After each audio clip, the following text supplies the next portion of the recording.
How to rotate a clip inside PowerDirector version 16.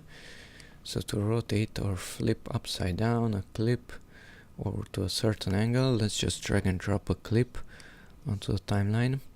Okay, so now it's not selected and now the clip is selected. After clicking on that clip, notice that this circle appears. Okay, you can simply drag the video from that circle and you can rotate it to a certain angle. This will stop at 45 degrees and that's it. So the video is rotated.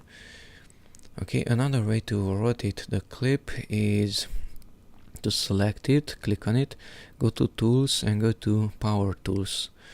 And here at Power Tools, video rotation is already checked since I already rotated it. So if I uncheck it, it goes back to normal. So check it, and from here you can manually increase or decrease the angle. Using these arrows, it's pretty slow, but you can type in a value also. Okay, and if you use these two buttons to rotate it to the left or to the right, now this one adds 90 degrees to the left or to the right on top of those degrees that you entered. So first enter 0 and then use these, and then it is rotated at exactly 90 degrees. Okay, another way to rotate it, plus another thing, notice that the clip is selected, I clicked on it, but the circle is not visible. The circle is visible only when you hide these tools. To hide the tools, simply click outside. Okay, now click on the clip and now the circle is visible. Okay, the third way to rotate the clip is to double click on the clip.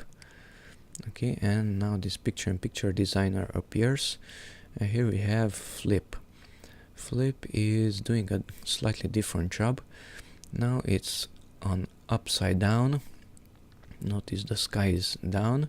If I uncheck flip, now the sky is normal, it's on the top. So click on it and you can select another option, left to right. So this is basically a mirroring. The cables are on the right side, and if I uncheck it, the cables are on the left side. So that's the flip upside down and left to right. Okay, close the window with OK if you like the changes, and that's it. Thanks for watching and bye bye.